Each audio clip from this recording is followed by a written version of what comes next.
So some people may be a little surprised. I'm going to be very, very severe on this episode. I'm going to give it a 6.5 out of 10, which technically is above average, which is still pretty good, but I do think this episode kind of exposes the dilemma that the whole series is going to confront, which is that this looks pretty good. It's well acted.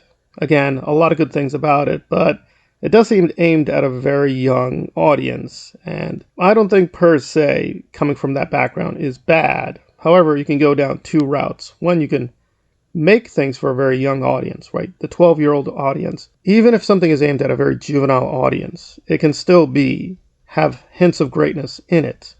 Being for a quote young audience doesn't make it bad. If this episode of Ahsoka is going to be typical, we're just going to be going back and forth between a very serious, ponderous cinematic style and this much more juvenile style, and that'll be it. That'll be the range. That's not a bad range to be between 6 and 8 out of 10. That's actually a pretty good range, but it does feel a little stale that we're just recycling the old hits from the animated series, as well as some of the older Star Wars films. And that's about it. And again, to be fair, George Lucas intended this to be for a young audience and intended it for a mass audience as well, but he still always tried to put in things that were a little bit more experimental, or a little bit more daring, and a little bit more edgy.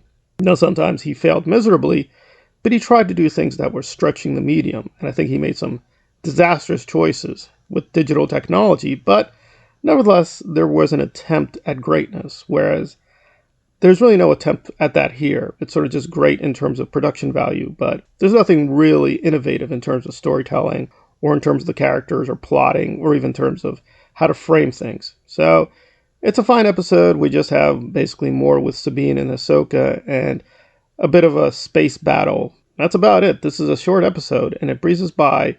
It's fine for what it is, but it's kind of in Black Widow territory. If you have a good enough budget, that you can make things look really good, but the storytelling itself is fairly basic, which is a shame because they could do a lot more, but again, they're just satisfied with doing a very well done kind of live action cartoon, and that's about it.